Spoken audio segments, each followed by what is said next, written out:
الله أكبر الله أكبر الله أكبر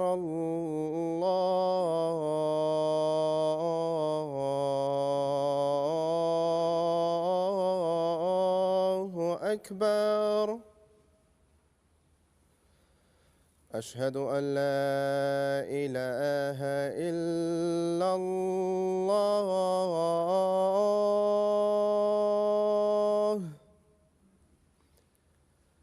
أشهد أن لا إله إلا الله.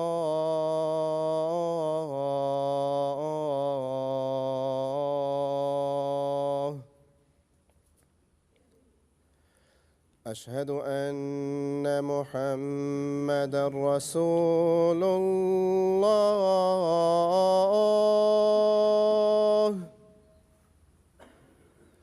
أشهد أن محمدًا رسول الله.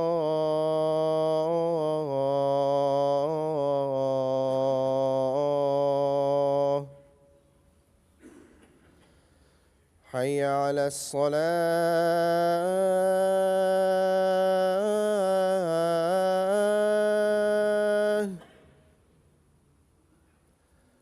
حي على الصلاة.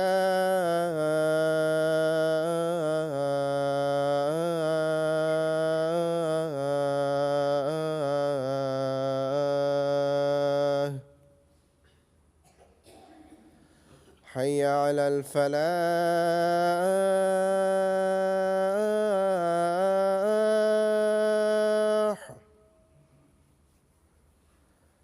حي على الفلاح.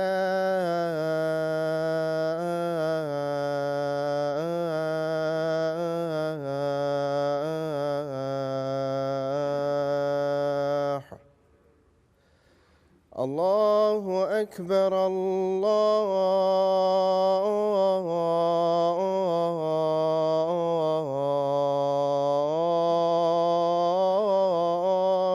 أكبر. لا إله إلا الله.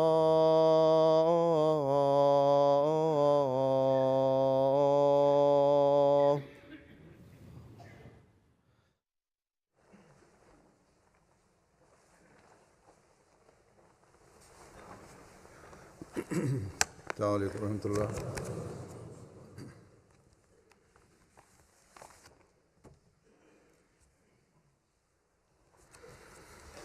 أشهد أن لا إله إلا الله وحده لا شريك له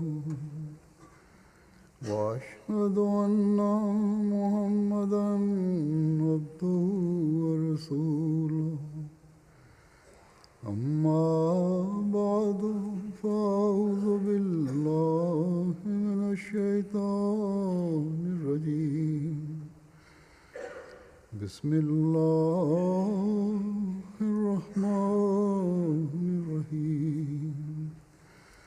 الحمد لله رب العالمين. الرحمن الرحيم. مالك يوم الدين. إياك نعبد وإياك نستعين. اهدنا الصراط المستقيم صراط الذين أنعمت عليهم غير المغضوب عليهم ولا الضالين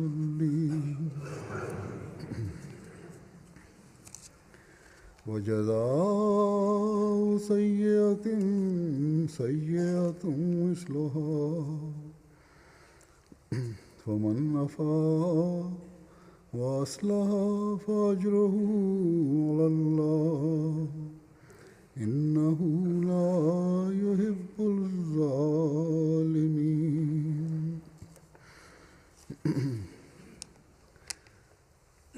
اور بدی کا بدلہ کی جانے والی بدی کے برابر ہوتا ہے، بس جو کوئی معاف کرے بشرطے وہ اصلاح کرنے والا ہو تو اس کا اجر اللہ پر ہے، یقیناً وہ ظالموں کو پسند نہیں کرتا۔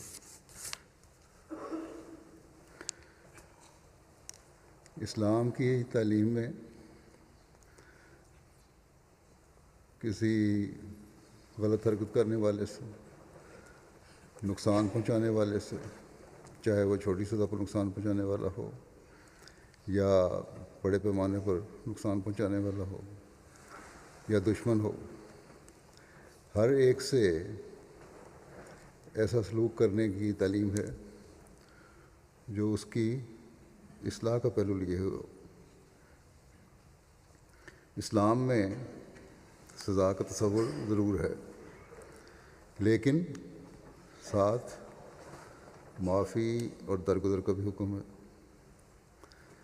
اس آیت میں بھی جیسا کہ آپ نے سنا یہی حکم ہے کہ بدی اور برائی کرنے والے کو سزا دو، لیکن اس سزا کے پیچھے بھی یہ محرک ہونا چاہیے کہ اس سزا سے بدی کرنے والے یا نقصان پہنچانے والے اور جرم کرنے والے کی اصلاح ہو۔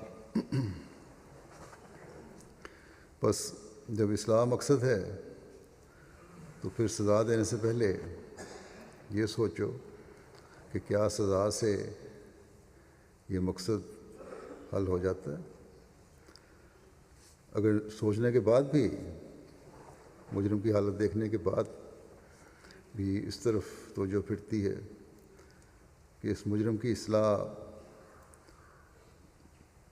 تو معاف کرنے سے ہو سکتی ہے تو پھر معاف کر دو، یا اگر سزا دینے سے ہو سکتی ہے تو سزا دو۔ اور یہ معاف کرنا بھی تمہیں اللہ تعالیٰ کی طرف سے اللہ تعالیٰ فرماتا ہے کہ بہترین اجر کا وارث بنائے گا۔ آخر پر انک لا یحب الظالمین، انہ لا یحب الظالمین کہہ کر یہ بھی وعدہ کر دیا کہ اگر سزا میں حد سے بڑھنے کی کوشش کرو گے تو ظالموں میں شمار ہوگے۔ بہرحال یہ بنیادی قانون اور اصول سزا اور اصلاح کا قرآن شریف میں پیش ہوا ہے، جو ہماری انفرادی زندگی کے معاملات پر بھی حاوی ہے اور حکومتی معاملات میں بھی، بلکہ بین الاقوامی معاملات میں معاشرے کی اصلاح کے لیے بھی یہ بنیاد ہے۔ کسی بھی مجرم کو سزا دینے کا اصل مقصد، جیسا کہ میں نے بتایا، اصلاح ہے اور اخلاقی بہتری ہے۔ بس اسلام کہتا ہے کہ اس بات کو سامنے رکھو، اس بات کو سامنے رکھتے ہوئے صرف سزا پر زور نہ دو بلکہ اصلاح پر زور دو۔ اگر تو سمجھتے ہو کہ معاف کرنے سے اصلاح ہوگی تو معاف کر دو، اگر حالات و واقعات یہ کہتے ہیں کہ سزا دینے سے اصلاح ہوگی تو سزا دو، لیکن سزا میں اس بات کا بہرحال خاص طور پر خیال رکھنا ہوگا کہ سزا جرم کی مناسبت سے ہو، ورنہ اگر جرم سے زیادہ سزا ہے تو یہ ظلم اور زیادتی ہے، اور ظلم اور زیادتی کو خدا تعالیٰ پسند نہیں کرتا۔ بس اسلام میں پہلے مذاہب کی طرح افراط و تفریط نہیں ہے، اس کے اعلیٰ ترین نمونے ہمیں حضرت صلی اللہ علیہ وسلم کی زندگی میں نظر آتے ہیں۔ جب آپ نے دیکھا کہ مجرم کی اصلاح ہو گئی ہے تو اپنے انتہائی ظالم دشمن کو بھی معاف فرما دیا۔ آپ پر، آپ کی اولاد پر، آپ کے صحابہ پر کیا کیا ظلم نہیں ہوئے، لیکن جب دشمن معافی کا طالب ہوا اور خدا اور اس کے رسول کے حکم کے مطابق زندگی گزارنے کا عہد کیا تو آپ صلی اللہ علیہ وسلم نے سب کچھ بھول کر معاف فرما دیا۔ حدیث میں آتا ہے کہ حضرت صلی اللہ علیہ وسلم کی صاحبزادی حضرت زینب پر مکہ سے ہجرت کے وقت ایک ظالم شخص حبار بن اسود نے نیزہ سے قاتلانہ حملہ کیا۔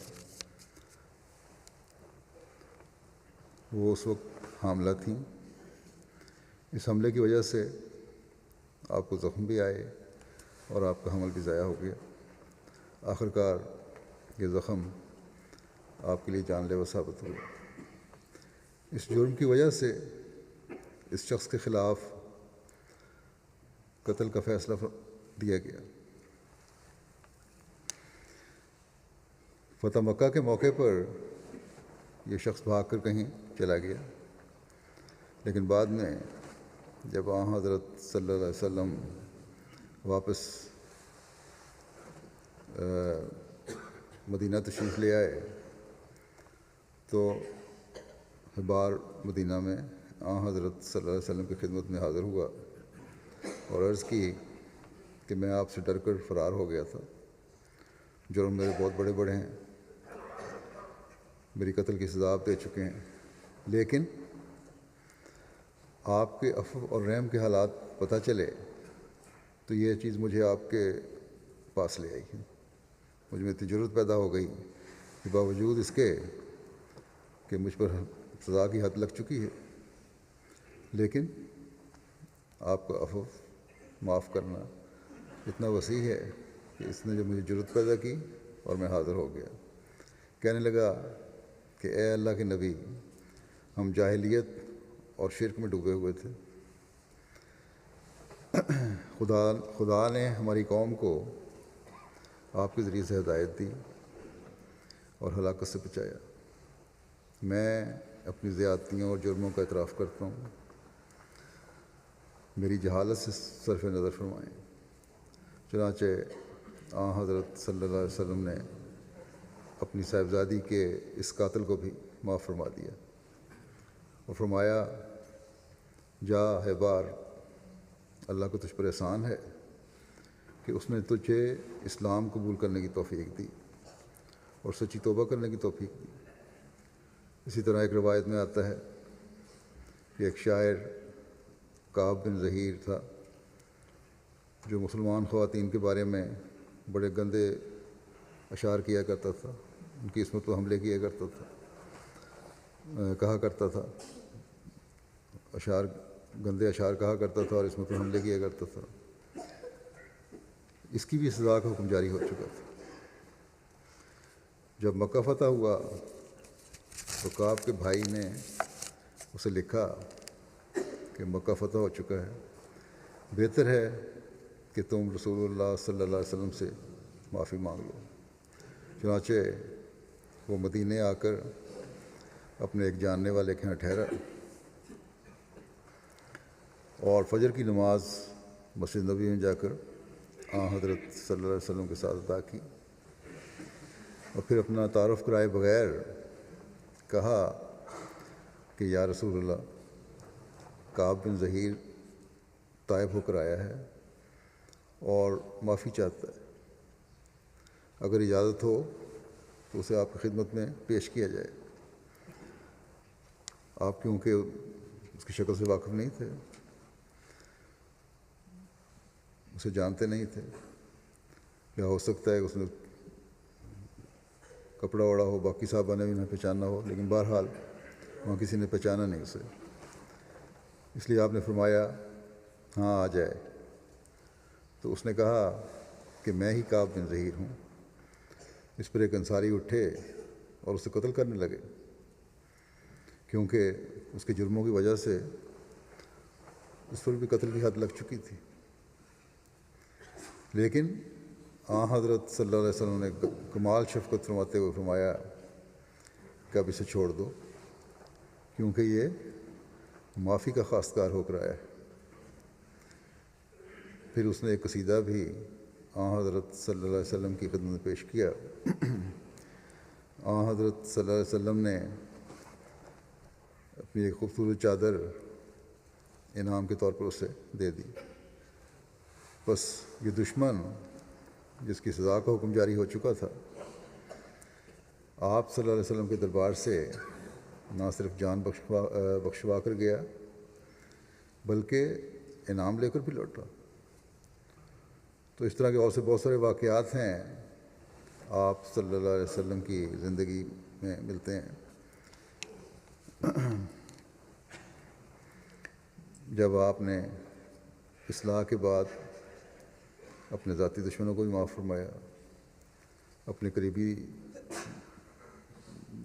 رشتہ داروں کے دشمنوں کو بھی معاف فرمایا، اور اسلام کے دشمنوں کو بھی معاف فرمایا۔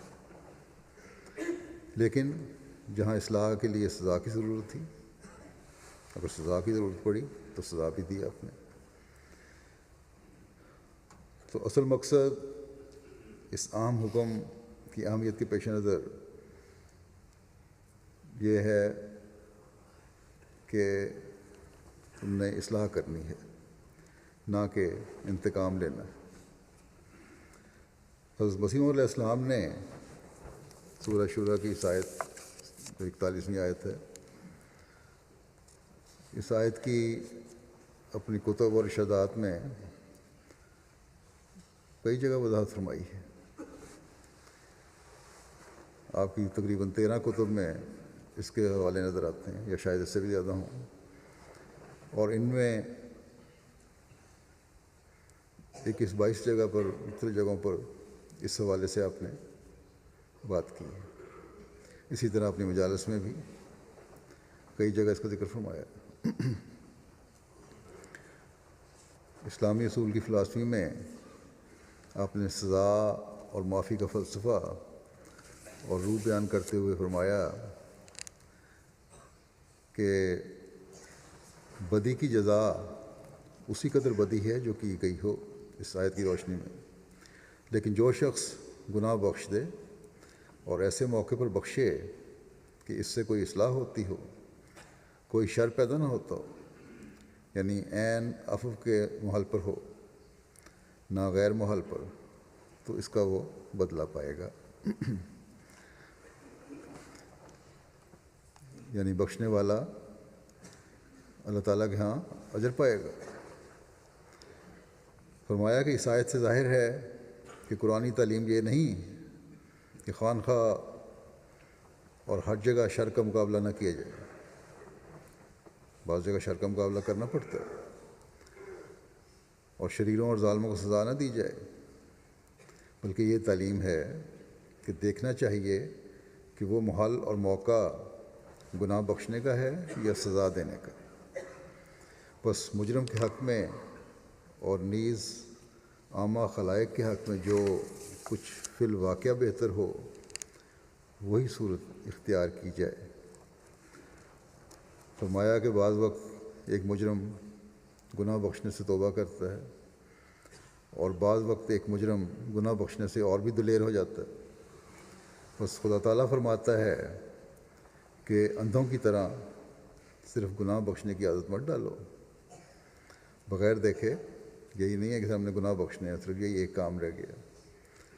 بلکہ اس حکم پر غور کرو کہ اصلاح تمہارے مد نظر ہو۔ فرمایا بلکہ غور سے دیکھ لیا کرو کہ حقیقی نیکی کس بات میں ہے، آیا بخشنے میں یا سزا دینے میں؟ پس جو امر محل اور موقع کے مناسب ہو وہی کرو۔ فرمایا کہ افراد انسانی کے دیکھنے سے صاف ظاہر ہے کہ جیسے بعض لوگ کینہ کشی پر بہت حریص ہوتے ہیں، یہاں تک کہ دادوں پر دادوں کے کینوں کو یاد رکھتے ہیں، ایسا ہی بعض لوگ عفو اور درگزر کی عادت کو انتہا تک پہنچا دیتے ہیں، اور بسا اوقات اس عادت کے افراد سے دیوسی تک نوبت پہنچ جاتی ہے، اور ایسی قابل شرم حلم اور عفو اور درگزر ان سے صادر ہوتے ہیں جو سراسر حمیت اور غیرت اور عفت کے برخلاف ہوتے ہیں، بلکہ نیک چلنی پر داغ لگاتے ہیں۔ اور ایسے عفو اور درگزر کا نتیجہ یہ ہوتا ہے کہ سب لوگ توبہ توبہ کر اٹھتے ہیں۔ انہی خرابیوں کے لحاظ سے قرآن شریف میں ہر ایک خلق کے لیے محل اور موقع کی شرطی لگا دی گئی ہے، اور ایسے خلق کو منظور نہیں رکھا جو بے محل صادر ہو۔ بس یہ بنیادی بات اسلام کی سزاؤں کے فلسفے میں ہے کہ نیکی کیا ہے، یہ تو انہیں تلاش کرنا ہے، اور اصلاح کس طرح ہو سکتی ہے۔ بعض دفعہ معاف کرنا نیکی بن جاتا ہے، اس سے اصلاح ہو گئی، لیکن بعض دفعہ معاف کرنا برائی بن جاتا ہے کہ غلطی کرنے والا اپنی غلطیوں پر اور بھی شیر ہو جاتا ہے۔ اسی طرح بعض دفعہ سزا دینا نیکی بن جاتا ہے، یہ اس شخص پر نیکی کرنا بھی ہے، اور سزا کے ذریعے، کیونکہ سزا کے ذریعے سے اسے برائیوں سے روکنے کی کوشش کی جاتی ہے تاکہ وہ اپنی آئندہ زندگی کو برباد ہونے سے بچائے، برائیوں سے بچ کر۔ حضرت صلی اللہ علیہ وسلم نے جنہیں معاف فرمایا، جو دو مثالیں میں نے دیں، ان میں ہمیں نظر آتا ہے کہ بڑی تبدیلی پیدا ہوئی۔ اسلام کے دشمن جو تھے، غلط کام کرنے والے تھے، اپنی اصلاح کے بعد نیکیوں کرنے والے بن گئے اور اسلام کی خدمت کرنے والے بن گئے۔ بس اسلام ایک ایسا سمویا ہوا مذہب ہے جو ہر زمانے میں اپنے احکامات کی اہمیت منواتا ہے۔ مجرم کے حق میں جو بہتر ہے وہ کرو۔ آج کل انسانی حقوق کے علمبردار بننے پھرتے ہیں جو لوگ، وہ ایک طرف چلے گئے۔ کسی کا کتنا ہی بڑا قصور ہو، انسانی ہمدردی کے نام پر مجرموں کو بھی اتنی شے دی جاتی ہے کہ بہت سے مجرم جو ہیں ان میں جرموں کا احساس ہی مٹ گیا، قاتل ہیں، پیشہ ور قاتل ہیں، یا تکبر اور غرور میں اتنے بڑے ہوئے ہیں کہ انہیں اپنے سوا کسی کی زندگی کی کوئی اہمیت نظر نہیں آتی۔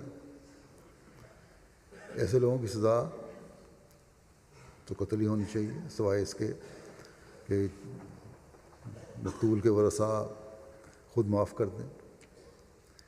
لیکن مغربی دنیا میں اکثر جگہ انسانی حقوق کے نام پر یہ سزا نہیں دی جاتی۔ ملکوں نے اپنے قوانین میں ترمیم کر کے اس سزا کو ختم کر دیا ہے،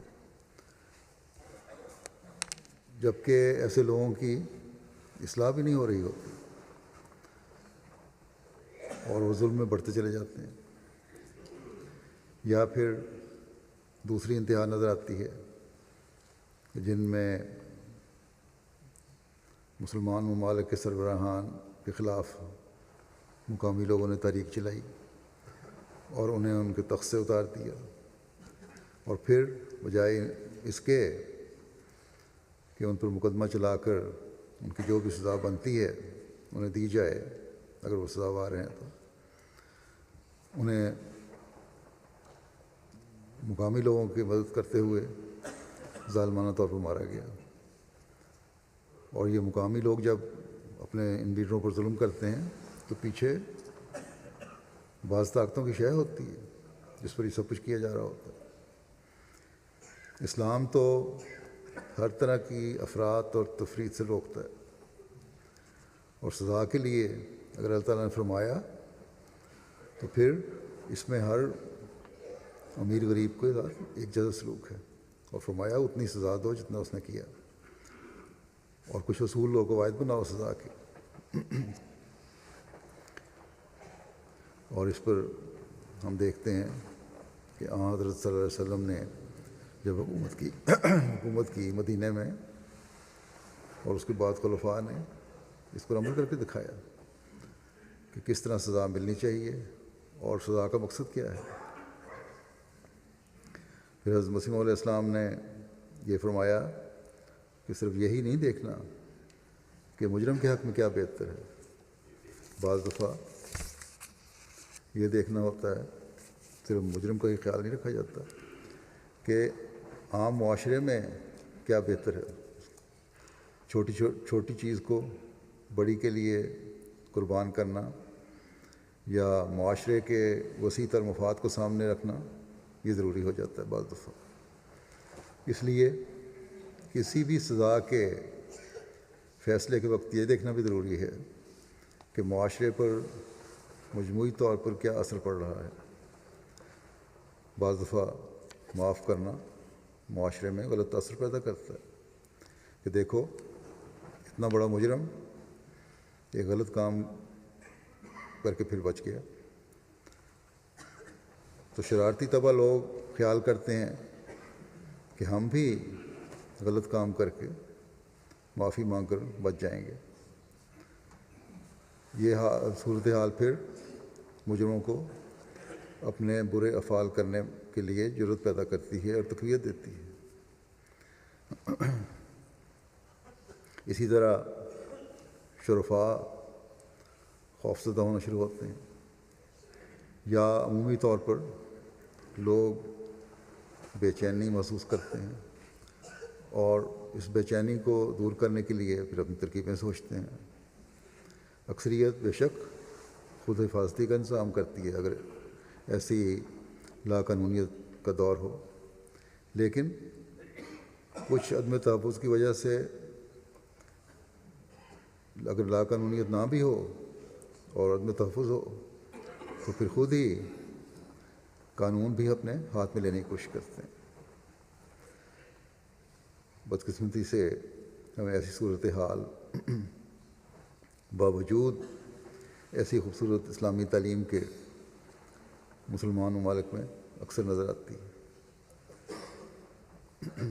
سزا اور معافی کے غیر منصفانہ عمل نے مجرموں کو پیدا کرنے میں ایک کردار ادا کیا ہوا ہے، اور جس کی وجہ سے پھر دوسرے بھی وہی حرکتیں کرنی شروع کر دیتے ہیں۔ بس مسلم فرماتے ہیں، آپ نے فرمایا کہ سزا دینے اور معاف کرنے میں یہ ایک بہت بڑی بات پیش نظر ہونی چاہیے کہ سزا یا معافی سے معاشرہ کیا اثر لیتا ہے۔ اگر معافیاں مجرموں کو دلیر کر رہی ہیں تو پھر سزاؤں کی ضرورت ہے، نہ کہ معافیوں کی۔ حضرت مسیح علیہ السلام نے ایک موقع پر اسلام کی خوبصورت تعلیم کا توریت اور انجیل سے مقابلہ کرتے ہوئے فرمایا کہ انجیل میں لکھا ہے کہ تو بدی کا مقابلہ نہ کر،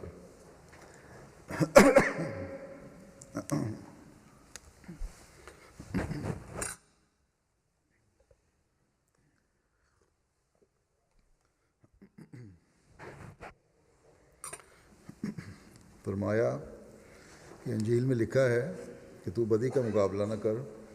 غرض انجیل کی تعلیم تفرید کی طرف جھکی ہوئی ہے، اور بجز خاص حالات کے ماتحت ہونے کے انسان اس پر عمل کر ہی نہیں سکتا۔ دوسری طرف توریت کی تعلیم کو دیکھا جاوے تو وہ افراد کی طرف جھکی ہوئی ہے، اور اس میں بھی صرف ایک ہی پہلو پر زور دیا گیا ہے کہ جان کے بدلے جان، آنکھ کے بدلے آنکھ، اور کان کے بدلے کان، اور دانت کے بدلے دانت توڑ دیے جائے۔ اس میں عفو اور درگزر کا نام تک بھی نہیں لیا گیا۔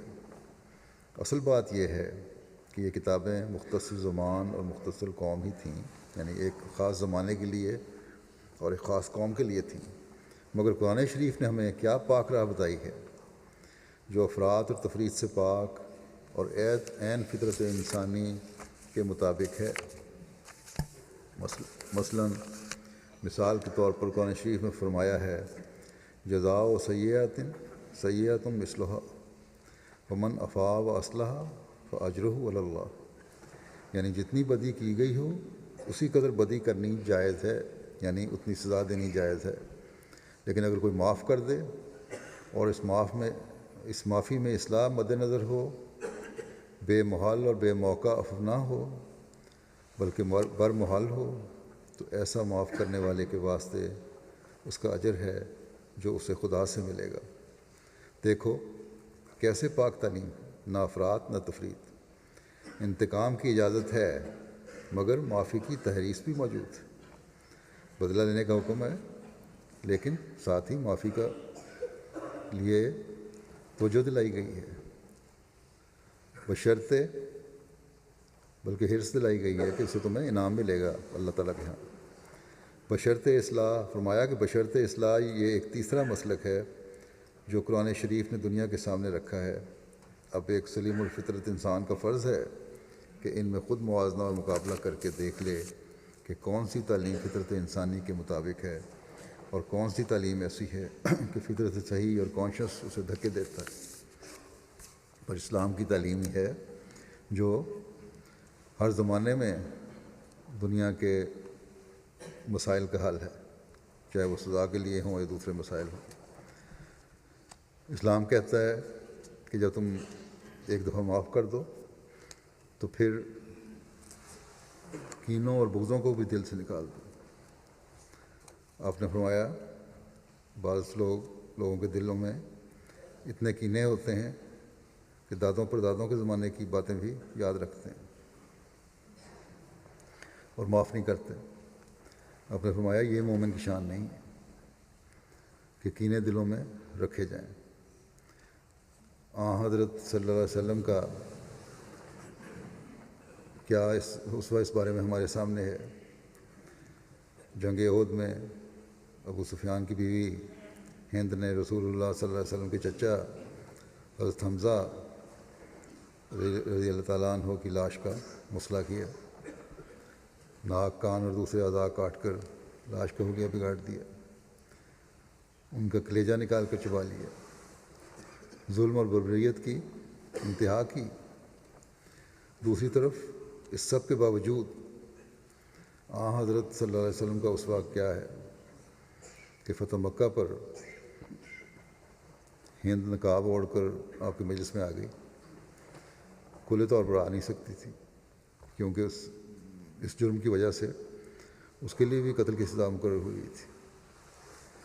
آپ کے مجلس میں اس نے بیعت کی، آ کر مسلمان ہو گئی، اور اس دوران بعض استفسارات کیے، بعض سوالات پوچھے۔ نبی کریم صلی اللہ علیہ وسلم اس کی آواز پہچان گئے۔ آپ نے پوچھا کیا تم ابو سفیان کی بیوی ہند ہو؟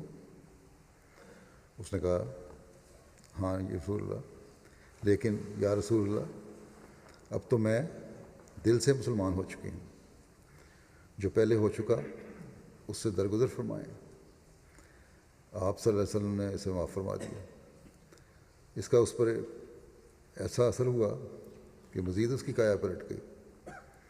گھر جا کر اس نے حضرت صلی اللہ علیہ وسلم کی ضیافت کے لیے کھانا تیار کیا اور 2 بکرے بھون کر آپ کی خدمت میں بھیجے اور کہا کہ آج کل جانور کم ہیں اس لیے یہ معمولی تحفہ بھیج رہے ہیں۔ حضرت صلی اللہ علیہ وسلم نے اسے دعا دی کہ اے اللہ ہند کی بکریوں میں برکت ڈال دے۔ چنانچہ اس کے نتیجہ میں کہتے ہیں اس کا اتنا بڑا ریوڑ ہو گیا تھا کہ سنبھالا نہیں جاتا تھا۔ حضرت مسیح علیہ السلام فرماتے ہیں کہ ایک طبقہ تو وہ ہے جو معاف کرنا جانتا ہی نہیں، اور جیسا کہ ذکر ہو چکا ہے دادوں پر دادوں کے وقت کی رنجشیں بھی یاد رکھی ہوئی ہیں، اور دوسری طرف ایسے بے غیرت اور دیوس لوگ ہیں کہ نیک چلنی پر ایک داغ ہے، معافی کے نام پر بے غیرتی دکھاتے ہیں۔ بس بے غیرتی بھی نہیں ہونی چاہیے اور ظلم بھی نہیں ہونا چاہیے۔ اگر کوئی کسی کی بیٹی بہن کی عزت پر حملہ کرتا ہے، عصمت پر حملہ کرتا ہے، تو قانون کے دائرے میں کارروائی کرنی چاہیے، وہاں معافی کا سوال نہیں۔ بس معافی اور بے غیرتی میں فرق بھی معلوم کرنے کی کوشش کرنی چاہیے، لیکن قانون ہاتھ میں نہیں لینا، یہ بہرحال شرط ہے۔ جیسا کہ میں نے کہا کہ حضرت مسیح موعود علیہ السلام نے متعدد جگہ اس حوالے سے وضاحت فرمائی ہے۔ آپ کے بعد مزید حوالے پیش کرتا ہوں۔ بظاہر حوالوں کو دیکھنے سے یہ لگتا ہے کہ ایک ہی مضمون نظر کے سامنے آ رہا ہے، لیکن ہر موقع پر آپ نے اس حوالے سے جو ارشاد فرمایا ہے اس پہ مختلف رنگ اور مختلف نصیحت ہے۔ ایک جگہ آپ نے فرمایا کہ بدی کا بدلہ اسی قدر بدی ہے جو کی گئی، لیکن جو شخص عفو کرے اور گناہ بخش دے اور اس عفو سے کوئی اصلاح پیدا ہوتی ہو، نہ کوئی خرابی، تو خدا اس سے راضی ہے اور اسے اس کا بدلہ، خدا اس سے راضی ہے اور اسے اس کا بدلہ دے گا۔ پس قرآن کی روح سے نہ ہر یک جگہ انتقام محمود ہے، نہ انتقام لینا قابل تعریف ہے، اور نہ ہر جگہ عفو قابل تعریف ہے، بلکہ محل شناسی کرنی چاہیے، اور چاہیے کہ انتقام اور عفو کی سیرت بپابندی محل اور مصلحت ہو، نہ بے قیدی کے رنگ میں۔ یہی قرآن کا مطلب ہے۔ پس فرمایا خدا اس شخص سے راضی ہوتا ہے جس کی نیت نیک ہے اور اس کے فعل اور کام کا مقصد اصلاح ہے۔ دیوس شخص کے معاف کرنے سے خدا راضی نہیں ہوگا، نہ اس سے راضی ہوتا ہے جو انتقام کی نیت رکھتا ہو۔ یہ دونوں چیزیں سامنے ہونی چاہیے، نہ اتنی بے غیرتی ہو کہ اپنی بالکل ہی بے غیرت ہو جائے، اتنی نرمی ہو کہ بالکل بے غیرت ہو جائے، اس سے بھی اللہ تعالیٰ ناراضی نہیں ہوتا، اور نہ وہ ہو کہ انتقام کی نیت ہو، وہ بھی اللہ تعالیٰ کو ناراض کرتی ہے۔ بس ہر دو حدود کو سامنے رکھتے ہوئے معافی اور سزا کے فیصلے کرنے چاہیے۔ اس بارے میں جماعتی عہدیداروں اور نظام کو بھی اس بات کا خیال رکھنا چاہیے کہ عموماً تو خیال رکھا جاتا ہے، بعض کے خلاف جو فیصلے ہوتے ہیں یا سفارش مجھے آتی ہے، میں یہ تو نہیں کہتا کہ انتقام کی وجہ سے ہوتی ہے، لیکن یہ ضرور بعض دفعہ ہوتا ہے کہ سفارش کرنے والے کا طبعاً رجحان سختی کی طرف ہوتا ہے، اور بعض ضرورت سے زیادہ نرمی اور معافی کا رجحان رکھتے ہیں، جس سے پھر خرابیاں پیدا ہوتی ہیں۔ بس نہ سزا دینا پسندیدہ ہے، نہ معاف کرنا قابل تعریف ہے۔ اصل چیز اللہ تعالیٰ کی رضا کا حصول ہے، اور یہ اس وقت حاصل ہوتی ہے جب اصلاح مقصد ہو، اور اس کے لیے متعلقہ محکموں کو چاہیے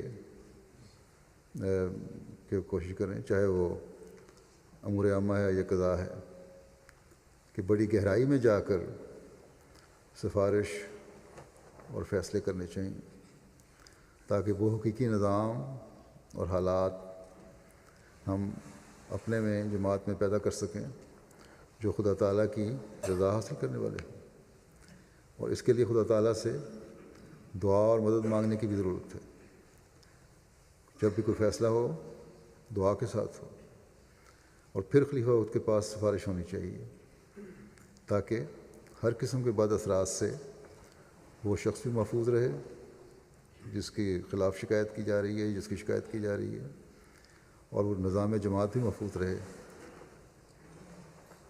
اور جماعت میں کسی بھی قسم کا فیصلہ بے چینی کا باعث نہ بنے۔ اسی طرح ایک اور جگہ اپنی کتاب نصیحت دعوت میں حضرت مسیح علیہ السلام اس مضمون کو بیان فرماتے ہوئے کہ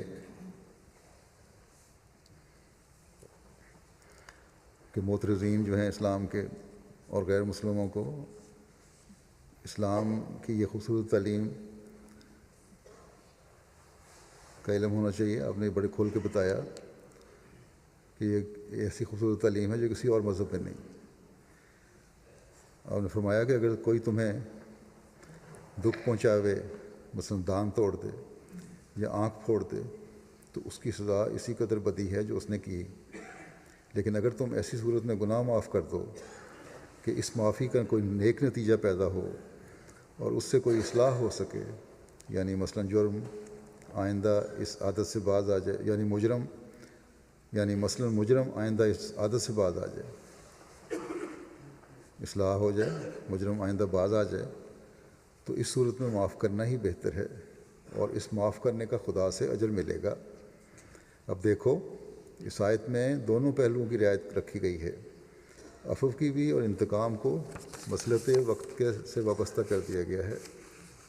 فرمایا رکھی گئی عفو اور انتقام کو مصلحت وقت سے وابستہ کر دیا گیا ہے. مصلحت وقت یہ ہے کہ موقع اور ماحول کے مطابق کام ہو. یہی حکیمانہ مسلک ہے جس پر نظام عالم کا چل رہا ہے. رعایت ماحول اور وقت سے گرم اور سرد دونوں کا استعمال کرنا یہی عقل مندی ہے. جیسا کہ تم دیکھتے ہو کہ ہم ایک ہی قسم کی غذا پر ہمیشہ زور نہیں ڈال سکتے، بلکہ حسب موقع گرم اور سرد غذائیں بدلتے رہتے ہیں. گرمیوں میں ہماری اور ترجیحات ہوتی ہیں، سردیوں میں اور ہوتی ہیں. خوراک کے لیے بیلنس ڈائٹ کی باتیں کی جاتی ہیں. تو فرمایا کہ یہ اصول ہر جگہ جو قدرت کا اصول ہے یہاں بھی کام آنا چاہیے. فرمایا اور جاڑے اور گرمی کے وقتوں میں کپڑے بھی مناسبات بدلتے رہتے ہیں. بس اس طرح ہماری اخلاقی حالت بھی حسب موقع تبدیلی کو چاہتی ہے. جس طرح ہماری خوراک، قدرت کا قانون یہ ہے کہ خوراک بھی بدلتی رہے، اور خوراک بھی موسموں کے لحاظ سے اللہ تعالیٰ نے پیدا بھی فرمائی ہے. اسی طرح گرمی سردی کے موسم میں کپڑوں کا عدلنا بدلنا ہے. یہ ساری چیزیں قانون قدرت کے مطابق ہیں. فرمایا اسی طرح ہماری اخلاقی حالت بھی حسب موقع تبدیلی کو چاہتی ہے. ضمناً لباس کے بارے میں یہ بھی بتا دوں کہ گرمیوں میں یہاں تو بالکل ننگا لباس ہو جاتا ہے، اور عورتوں کا خاص طور پہ، اور سردیوں میں بالکل اسکارف ڈھالا سے لپیٹا ہوتا ہے، کوٹ پہنا ہوتا ہے، بڑا مناسب لباس ہوتا ہے. لیکن یہی لباس اگر مسلمان عورتیں، حجاب لینے والی عورتیں، سردیوں کا لباس تو نہیں لیکن سر ڈھانکنے والا کی حد تک گرمیوں میں سر ڈھانک لیں تو ان کے خلاف یہ حد لگ جاتی ہے کہ یہ عورتوں کے حقوق ختم کیے جا رہے ہیں. بلکہ اب اس میں یہاں تک حکومت نے دخل اندازی شروع کر دی ہے، اور یہ بھی ایک دوسری طرح کی دخل اندازی ہے جس کا مقصد اصلاح نہیں بلکہ ناانصافی ہے. کہ پچھلے دنوں میں بیان تھا وزیر اعظم صاحب کا کہ ہم سوچ رہے ہیں کہ ہم اگر عورتیں پبلک جگہوں پر یا کام کرنے والی عورتیں کسی بھی پیشہ کی ہیں حجاب لے کر آئیں گی تو ان کو کام سے نکال دیا جائے گا. تو یہ چیزیں دنیاوی قانون جو ہیں یہ ایک دوسری طرف چلے گئے، ایک دوسری ایکسٹریم پہ چلے گئے، جس سے پھر فساد پیدا ہوتا ہے، بے چینیاں پیدا ہوتی ہیں. اسلام کہتا ہے کہ ایسے قانون نہ بناؤ، ایسے فیصلے نہ کرو جن سے بے چینیاں پیدا ہوں، بلکہ وہ فیصلے کرو جو بہتر ہوں، معاشرے کے لیے بہتر ہوں، اس شخص کے لیے بہتر ہوں. اور ایسے فیصلے جو ہوں گے پھر اس سے خدا تعالیٰ بھی راضی ہوگا. بہرحال حضرت مسیح علیہ السلام فرماتے ہیں کہ اسی طرح ہماری اخلاقی حالت بھی حسب موقع تبدیلی کو چاہتی ہے۔ ایک وقت رعب دکھلانے کا مقام ہوتا ہے، وہاں نرمی اور درگزر سے کام بگڑتا ہے، اور دوسرے وقت نرمی اور تواضع کا مقام ہوتا ہے، وہاں رعب دکھانا سفلا پن سمجھا جاتا ہے۔ غرض ہر ایک وقت اور ہر ایک مقام ایک بات کو چاہتا ہے، بس جو شخص رعایت مصالح اوقات نہیں کرتا وہ حیوان ہے، نہ انسان، اور وحشی ہے، نہ مہذب۔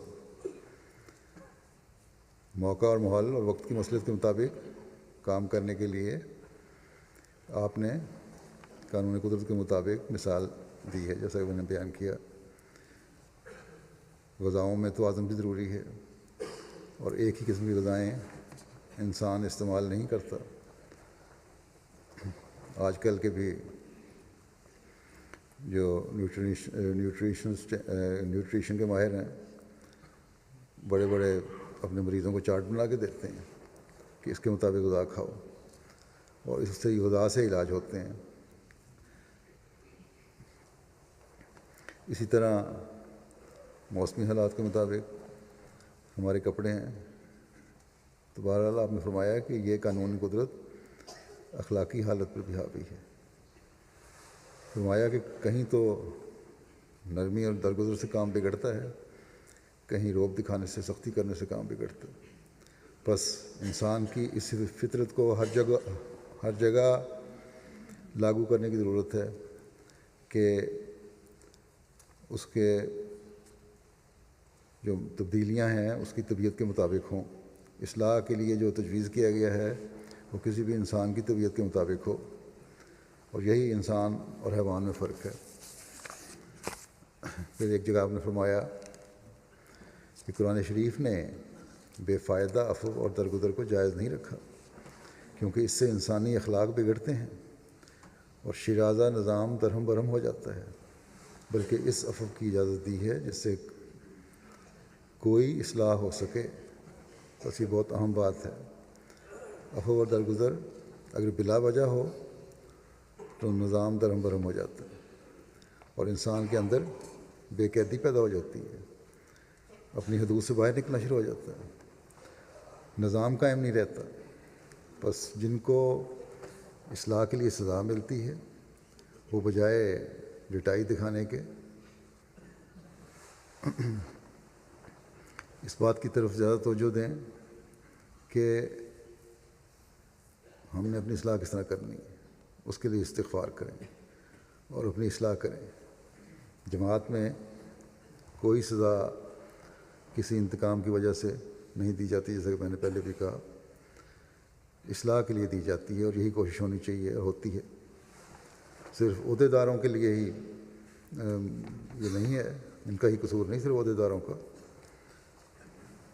بلکہ افراد کے بھی قصور ہوتے ہیں۔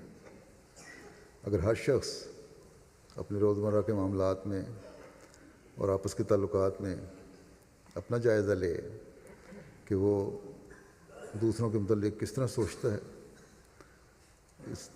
اور اپنے متعلق کیا سوچتا ہے، تو اس سے معاشرے میں ایک خوبصورتی پیدا ہوتی ہے۔ بس اصل چیز یہی ہے کہ ہر وقت یہ خیال رہے کہ ہر فعل اللہ تعالیٰ کی رضا کے حصول کے لیے ہو۔ جب یہ ہوگا تبھی اصلاح ہوگی۔ ایک موقع پر حضرت مسیح علیہ السلام نے فرمایا کہ بدی کی جزا اسی قدر بدی ہے، لیکن اگر کوئی عفو کرے وہ عفو بے محل نہ ہو، بلکہ اس عفو سے اصلاح مقصود ہو تو اس کا اجر اللہ تعالیٰ کے ذمہ ہے۔ مثلا اگر چور کو چھوڑ دیا جاوے تو وہ دلیر ہو کر ڈاکہ زنی کرے گا، اس کو سزا ہی دینی چاہیے۔ لیکن اگر دو نوکر ہوں، ایک ان میں سے ایسا ہو کہ ذرا سی چشم نمائی ہی اس کو شرمندہ کر دیتی ہے، ذرا سی غور سے دیکھا اس کے غلط کام کو، وہ اس کو شرمندہ کر دے اور اپنی اصلاح کر لے، شرمندہ کر دیتی ہے اور اس کی اصلاح کا موجب ہوتی ہے، تو اس کو سخت سزا مناسب نہیں۔ بعض صرف اشارے سے سمجھ جاتے ہیں، اس لیے ان کو کچھ کہنا بھی نہیں پڑتا، ان کو دیکھنے سے ان کی اصلاح ہو جاتی ہے۔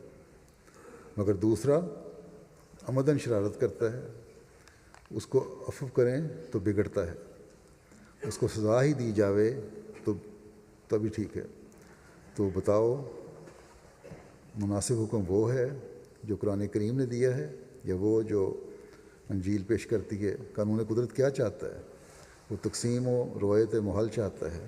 یہ تعلیم کے افق سے اصلاح مد نظر ہو، ایسی تعلیم ہے جس کی نظیر نہیں، اور اسی پر آخر متمدن انسان کو چلنا پڑتا ہے، اور یہی تعلیم ہے جس پر عمل کرنے سے انسان میں قوت اجتہاد اور تدبر اور فراست بڑھتی ہے۔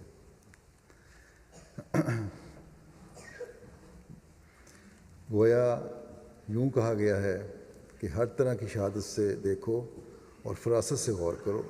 وہ کہتے ہیں جی اسلام پابندیاں لگا دیتا ہے، وہ غور پہ روک دیتا ہے۔ ہم نے فرمایا کہ یہ چیزیں جو ہیں اس ایک حکم میں ہی دیکھ لو، کیسا حکم ہے کہ اس سے تدبر اور فراست کی قوت بڑھتی ہے، اجتہاد کی قوت پیدا ہوتی ہے۔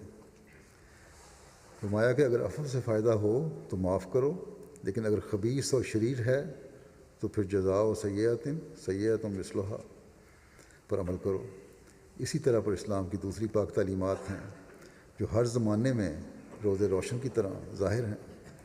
بس ان دو باتوں کو ہمیں ہمیشہ سامنے رکھنا چاہیے، اور اس لیے سامنے رکھنا چاہیے کہ اصلاح کرنی ہے اور برائیوں کو روکنا ہے۔ ہم نے معاشرے میں امن اور سلامتی کی فضا پیدا کرنی ہے، اور سب سے بڑھ کر یہ کہ خدا تعالیٰ کو راضی کرنا، کیونکہ وہ ظالموں کو پسند نہیں کرتا۔ اللہ تعالیٰ ہمیں قرآن احکامات کو سمجھنے اور ان پر عمل کرنے کی توفیق عطا فرمائے۔ نماز کے بعد میں ایک جنازہ غائبی پڑھاؤں گا جو مکرم بلال محمود صاحب مکرم ممتاز احمد صاحب سندھی دارالعلوم شرقی غربی شکر ربا کا ہے۔ بلال محمود صاحب ممتاز سندھی صاحب مرحوم کو مورخہ 11 جنوری 2016 کی رات ربا میں شہید کر دیا گیا۔ انا للہ و انا الیہ راجعون۔ اپنے گھر جا رہے تھے، رات کے وقت نامعلوم موٹر سائیکل سواروں نے فائرنگ کر کے قتل کر دیا۔ تفصیل کے مطابق یہ ہے کہ تقریباً 9 بجے رات اپنی دکان واقعہ بلال مارکیٹ نزد فاٹک سے گھر واپس جا رہے تھے کہ درے قریب نامعلوم موٹر سائیکل سوار نے ان پر فائرنگ کر کے کی اور فرار ہو گئے۔ فائرنگ کے نتیجے میں بلال صاحب کو 5 گولیاں لگیں، جس میں سے 2 گولیاں سر میں لگیں۔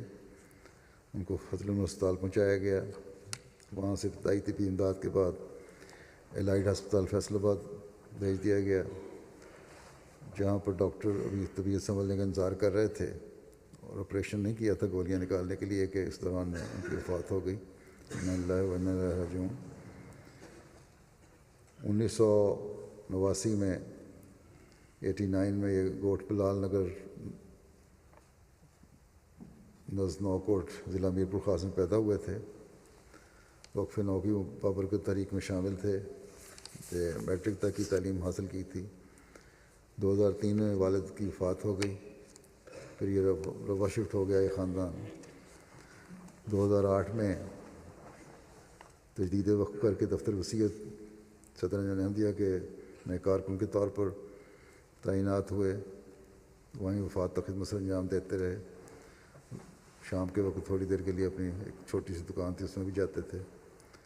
اپنے حلقے میں ان کو مختلف حیثیتوں سے کام کرنے کی توفیق ملی، جماعتی، اور آج کل سیکٹری وسایا بھی تھے اپنے محلے کے۔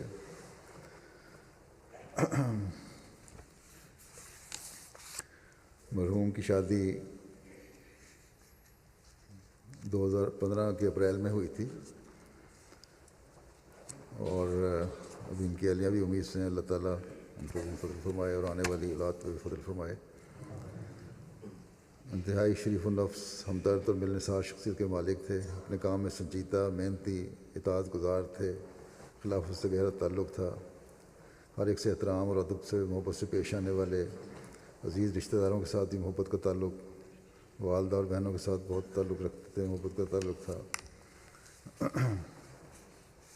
عثمان گان میں اہلیہ مبشرہ بلال صاحبہ اور والدہ مبارکہ ممتاز صاحبہ کے علاوہ ایک بھائی اور 2 ہمشیرکان سوگوار چھوڑے ہیں. ان کے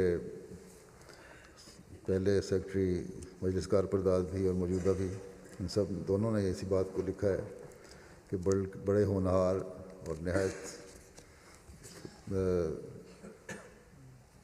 محنت سے کام کرنے والے تھے، اور کبھی یہ نہیں ہوا کسی موقع پر کہ کوئی سستی یا کوتاہی دکھائی ہو، اور ہمیشہ مسکراتے بھی رہتے تھے. دفتر وقت پہ آتے، جو کام کہو بھاگ کر کرنے والے ایسے کارکن کم ہی ملتے ہیں جو ہر وقت مسکراتے رہیں. اپنے کام سے کام رکھتے تھے، اطاعت اور فرمانبرداری میں نہایت اعلیٰ درجے کے تھے، جماعتی کاموں بڑھ چڑھ کر حصہ لینے والے تھے. اور نصیر صاحب جو موجودہ سیکرٹری کارپرداد لکھتے ہیں کہ خلافت سے شہید کا ایسا تعلق تھا کہ اسے انہیں دیکھ کر اشک آتا تھا. اللہ تعالیٰ مرحوم کے درجات بلند فرمائے اور ان کے خاندان کو صبر اور حوصلہ عطا فرمائے.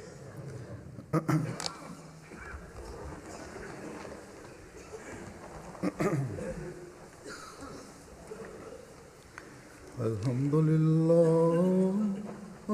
للہ نحمده ونستعینه ونستغفره ونؤمن به ونتوکل علیہ ونعوذ باللہ من شرور انفسنا ومن سیئات اعمالنا من يهده الله فلا مضل له ومن يضلل فلا هادي له ونشهد أن لا إله إلا الله ونشهد أن محمدا عبده ورسوله. عباد الله رحمكم الله، إن الله يأمر بالعدل والإحسان وإيتاء ذي القربى وينهى عن الفحشاء والمنكر والبغي يعظكم لعلكم تذكرون. اذكروا الله يذكركم وادعوه يستجب لكم ولذكر الله